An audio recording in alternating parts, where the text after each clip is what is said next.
Hello friends, in this video we shall discuss about the chapter 4, that is India on the eve of British conquest. Okay, let's begin. Aurangzeb's reign, that is from 1658 to 1707, marked as the beginning of the end of Mughal rule in India. This means after the death of Aurangzeb, Mughal empire started declining. It is argued that Aurangzeb's wrong policy weakened the stability of the state and its decline was accelerated due to the war of succession and weak rulers after his death. So no such strong ruler came after his death, and also he had some wrong policies that has weakened the stability of the Mughal empire throughout. Although Muhammad Shah ruled for a long spell of 29 years, that is from 1719 to 48, there was no revival of the royal fortunes because he was an incompetent ruler. So this was like Muhammad Shah although ruled for 29 years, okay, yet he was not able to revive the position of Mughal rule in India, because he was considered to be an incompetent ruler.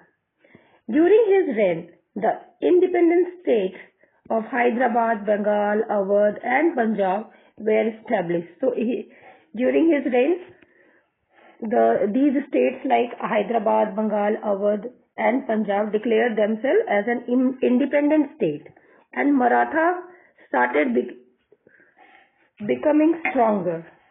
So the Maratha began to put all his effort to regain their imperial inheritance. Okay. So the next topic is challenges before the Mughals. Now, what are the external challenges? Due to the lack of internal strength, the Mughals could not fight the external invaders coming from the northwest, and the later Mughal made no effort to protect from the northwestern frontier. So there were multiple attacks from the northwest frontier side, and the later Mughal rulers did not put effort to check out these attacks. This was the external reason, and in view of this, Nadir Shah was the Mughal emperor for only 57 days. So Nadir Shah was also the Mughal emperor, but only for 57 days in 1739. But he broke up the existing centers of Mughal power and transformed the politics of India. Those 57 days laid the foundation that allowed the East India Company to conquer territory in India for the first time. This was the statement given by John Wilson. Okay, now we shall learn about Nadir Shah. The Persian Emperor Nadir Shah invaded India in 1738 to 39 and captured Lahore, defeated Mughal army at Karnal, which is in Haryana right now, on 13 February 1739. Later, Muhammad Shah captured the Delhi and was plundered and devastated. So this is how Nadir Shah had defeated Mughal army at Karnal and became ruler for 57 days. Okay, and later on, this Muhammad Shah was captured and Delhi was plundered badly and devastated completely. According to an estimate, okay, apart from the peacock thorn and the Kohinoor diamond, 70 crore rupees were collected from the government treasury and the lockup of the rich nobles. So there is some data which says that not only just the peacock thorn and the Kohinoor diamond was looted, apart from this 70 crore rupees was were collected, okay, from the government treasury. Nadir Shah acquired the strategically important Mughal territories west of the Indus along with the Kabul, and thus India once again became vulnerable to attacks from the northwest.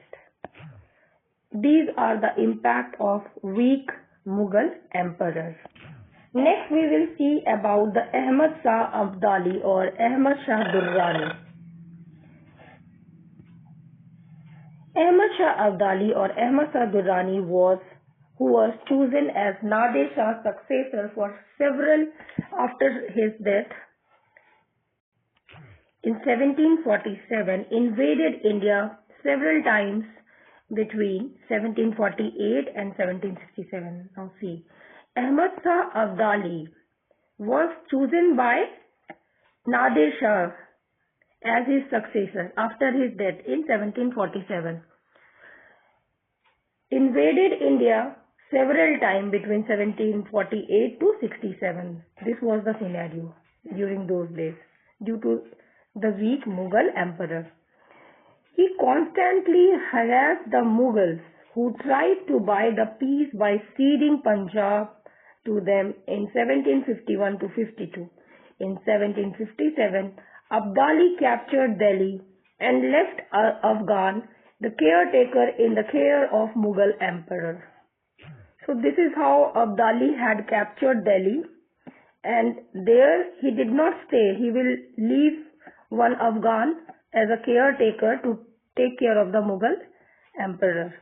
And before his return, Abdali had recognized Alamgir II as the Mughal emperor and the Rohilla chief, Nazim-ud-Dawla, as Mir Bakshi of the empire, who was to act as Abdali's personal agent.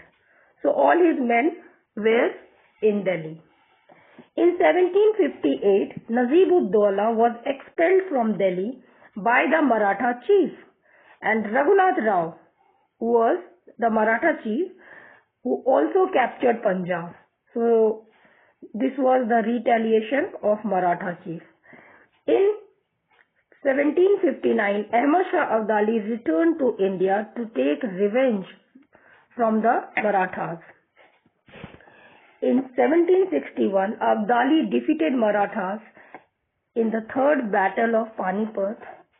Abdali's last attack took place in 1767. And this is how Third Battle of Panipat is very, very important, because in contrary to the Marathas' defeat, if they would have won, the history would have been different today. But in 1761, Abdali defeated the Maratha, who had strengthened their position during those days, and by his defeat, once again, Mughal Empire was under Ahmad Shah Abdali only. Next topic is why many empires shaking battles at Panipat. Many battles have been taken place in Panipat and its surrounding area located on the bank of the Yamuna in the present-day Haryana and between the fertile plain of Ganges and the Indus River. So this is the geographical location of Panipat and why it is important location, and the battles fought at Panipat has changed or shaken the empire every time. These battles changed the course of Indian history at different points of time. The first battle of Panipat took place between Babur and Ibrahim Lodi in 1526, and the outcome of the battle ended the rule of Delhi Sultanate and laid the foundation of Mughal Empire. So first battle of Panipat took place in Panipat during 1526, wherein Mughal Empire foundation was laid by Babur and Delhi Sultanate was defeated. Now, in the second battle of Panipat was fought between Akbar and Hemu, who was the last Hindu ruler in 1556. It decided the favor of continuation of the Mughal rule, and so Mughal rule continued after the defeat of Hemu. Otherwise, the history would have been different. So it is called as empire-shaking battle at Panipat. The third battle of Panipat between the Marathas and the Ahmad Shah Abdali in 1761 ended the Marathas' ambition to rule India. See, Maratha was getting stronger during those days, but due to the continuous war, Maratha become very weak, and Ahmad Shah Abdali was able to defeat, as Panipat was close to Delhi, so the resources for him was more available as compared to the Marathas, and hence able to defeat the Marathas. Why Panipat was favorite battlefield? So Panipat was favorite battlefield. Panipat had a strategic position. If you see it in the map, you will find it closer to Delhi and northwest frontier position. So the northwest route through the Khyber Pass was more suitable for capturing Delhi. The political capture of India, as it was too risky and difficult to take the army through the desert of the Rajasthan or other northern area covered with dense forest. So only the Khyber Pass was the pass from where these Persian rulers generally attacked, because it is difficult to come through the desert of Rajasthan or any other northern area which is covered with dense forest and very unfavorable geographic conditions. Okay, so it is proximity, means closer to Delhi. Its proximity to Delhi made it easier for the Indian ruler to transport weapons, military and food supplies, etc. to the battlefield, and yet keep the capital untouched by the conflict.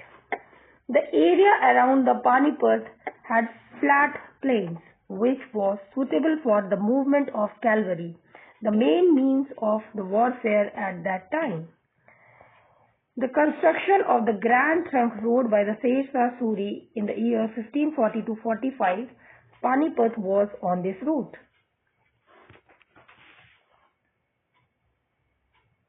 दो point और है, but before that, understand these 2 points. That means it is closer to Delhi and it is easier for the Indian ruler to transport weapon, military and for the food supplies. So this is one of the very major reasons. Okay. Now next is the area around the Panipat had flat plain, and this is suitable for the movement of the cavalry, that is the main means of the warfare at that time. Next is the Grand Trunk Road. It was built by Sher Shah in the year 1540-45 and Panipat was on this route. The duration of the monsoon rains in this region is shorter than the other regions, which make fighting easier. The artisans or the blacksmiths of these areas were experts in making war-related material. So basically, why Panipat was favorite battlefield is due to its strategic location, number 1. Number 2, the flat plains. Number 3, its good connectivity. Number 4, the abundance of resources, because it is near to Delhi, and the resources could be made available whenever the armies needed, and its historical importance, all those things. Okay, so this is all for this video, and we'll continue in the next video about the weak ruler after Aurangzeb, which was an internal challenges. So we have discussed the external challenges, and in the next video we will discuss the weak ruler and the internal challenges. Till then, thank you. Goodbye.